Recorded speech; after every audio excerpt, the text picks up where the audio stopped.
Hello students, this is Upvan sir, your math teacher. Now we started the class 10th mathematics first chapter real number. तो इस real number system को हम लोग पढ़ने से पहले एक चीज़ छोटा सा बात जो है हम बोलना चाहते हैं, तो सुन लीजिए।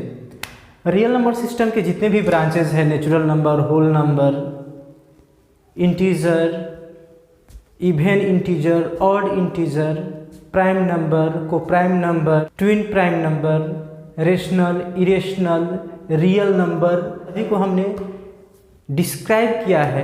क्लास 11th के लिए जो हमने एक वीडियो बनाया था कम्प्लेक्स नंबर, तो कम्प्लेक्स नंबर का ही एक पार्ट होता है रियल नंबर और इमेजिनरी नंबर। तो कम्प्लेक्स नंबर में हमने इन सभी चीज़ों को थ्रोली शुरू से बताया है जिस वीडियो में। उस वीडियो का लिंक हम इस वीडियो में शेयर कर देंगे डिस्क्रिप्शन में। आप वहाँ से रियल नंबर सिस्टम के बारे में जो भी जानकारी चाहते हैं उस तरह से जान जाइएगा वहाँ से। अब हम लोग क्लास 10th के बिहाफ में यहाँ पे एक छोटा सा टर्म देखेंगे, डिवीज़न एल्गोरिदम। और इस डिवीज़न एल्गोरिदम को ही एक मैथमेटिशियन यूक्लिड्स जिनका नाम है, उन्होंने HCF निकालने के लिए यूज़ किया और उसी चीज़ को हम यहाँ पे यूज़ करके HCF निकालने वाले हैं फर्स्ट चैप्टर में। इसी तरह का कुछ वर्क है और नंबर सिस्टम से रिलेटेड बहुत सारे वर्क्स यहाँ पे करने वाले हैं। सो आप ध्यान से यहाँ पे देखेंगे डिवीज़न एल्गोरिदम को। तो यहाँ पे अगर कोई नंबर है, जैसे मान लिया हमने कि let A and B are two natural number, दोनों नेचुरल नंबर है, दैट मीन्स दोनों जीरो से बड़ा है। सबसे अच्छा बात यहाँ पे ये है कि हम यहाँ पे कंडीशन भी दे देते हैं, A जो है बड़ा है B से, तो क्या होगा। तो हम यहाँ पे कह सकते हैं कि B से अगर A को डिवाइड किया जाएगा तो कुछ ना कुछ वैल्यू आएगा जो यहाँ पे कोशिएंट्स हो जाएगा, और कोशिएंट से यानी कि BQ को यहाँ पे जब मल्टीप्लाई करके घटाया जाएगा तो यहाँ कुछ ना कुछ रिमाइंडर भी आ जाएगा। दैट मीन्स हम लोग यहाँ पे ऐसे बोल सकते हैं A equal to B into Q plus R। इसके बारे में बहुत ज़्यादा डिस्कस करने की कोई ज़रूरत नहीं है। तो A equal to BQ plus R है, जहाँ R के बारे में यहाँ कंडीशन है कि R का जो वैल्यू होगा वह B से छोटा होगा। जैसे मान लीजिए अगर 5 से किसी नंबर में हम डिवाइड कर रहे हैं तो या तो पूरा पूरा डिवाइड हो जाएगा तो रिमाइंडर 0 हो जाएगा, या डिवाइड नहीं होगा तो 1 होगा, 2 होगा, 3 होगा, 4 होगा, किसी भी केस में 5 रिमाइंडर नहीं होगा। तो उसी तरह से हम यहाँ पे कह सकते हैं कि R का जो वैल्यू होगा वह B से छोटा होगा, रिमाइंडर का जो वैल्यू होगा B से छोटा होगा। तो देखिए अब यूक्लिड ने क्या कहा था, इसी टर्म को जानने से पहले यूक्लिड से रिलेटेड कुछ टर्म्स है, लेमा है, एल्गोरिदम है, इसको हम डिफाइन करते हैं। तो यहाँ हम समझते हैं लेमा के बारे में।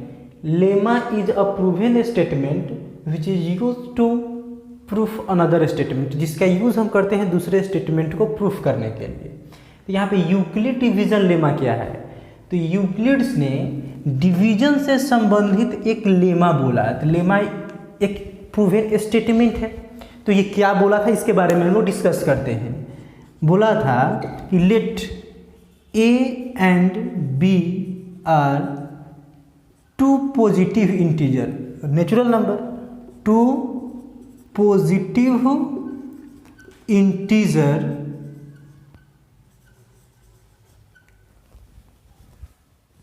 such that A equal to BQ plus R where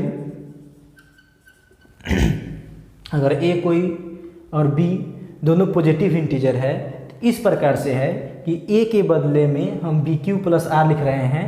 that means clear हो रहा है A ग्रेटर है B से, where BQ and R are unique integer. यही उसका लेमा था।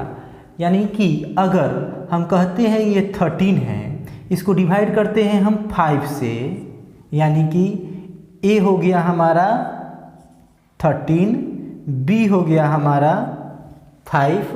तो यहाँ पे जो हम यहाँ पे लिखेंगे 2, ये यूनिक है, ऐसा नहीं है कि 2 के बदले में यहाँ पे और भी कुछ लिखा जा सकता है, इसके अलावा दूसरा कुछ नहीं लिखा जा सकता है।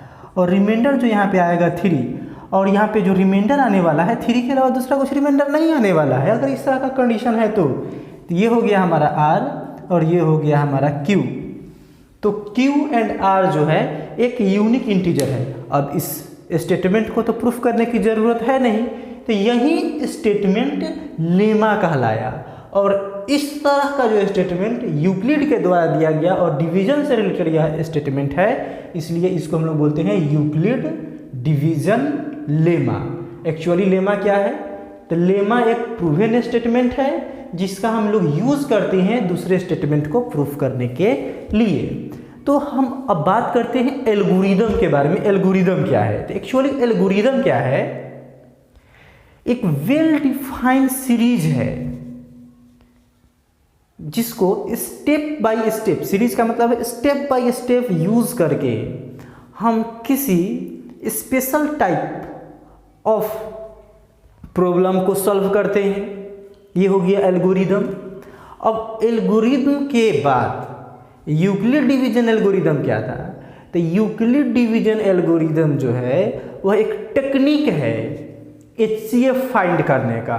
तो एल्गोरिदम है that means step by step, यानी वेल डिफाइंड स्टेप्स को हम लोग यूज करेंगे वहाँ पे तो हमको HCF निकल जाएगा। हम यहाँ पे अब लिख देते हैं एल्गोरिदम ताकि आप क्लियर हो जाइएगा। जैसा कि हमने आपको बताया एल्गोरिदम के बारे में, वही चीज़ यहाँ पे लिखा हुआ है। An algorithm is a well defined series which is used step by step to solve any problem. तो यूक्लिड डिवीजन एल्गोरिदम क्या था? तो Euclid division algorithm is a technique to find HCF।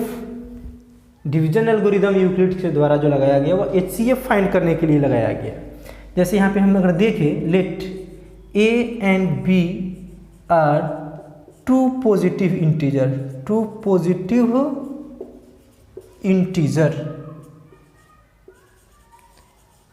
then step 1 हो जाएगा इसका HCF निकालने के लिए A equal to B Q plus R। अगर यहाँ पे हम कहेंगे if R equal to 0 then B is the HCF of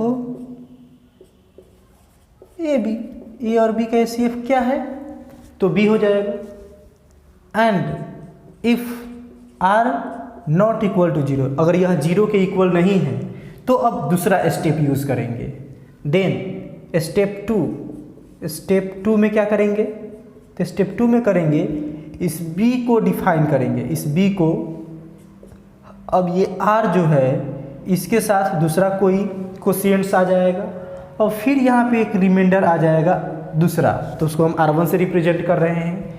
इसी तरह से अगर ये नहीं आया, फिर R1 नॉट इक्वल टू 0 हुआ, तो फिर ये R के बदले में ये R1 इंटू Q2 प्लस ये R2 हो जाएगा।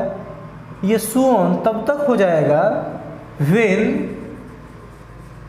ये रिमाइंडर जो होता है, reminder become zero. When reminder become 0, यहाँ पे हम ऐसा भी बोल सकते हैं व्हेन रिमाइंडर बिकम 0। अगर रिमाइंडर 0 हो जाएगा तो लास्ट डिवाइजर, ये डिवाइजर है, ये सब जो यूज किया जा रहा है वो डिवाइजर है 0। Then last divisor is the HCF। तो लास्ट डिवाइजर जो होगा वही हो जाएगा HCF। यही है यूक्लिड डिवीजन एल्गोरिदम।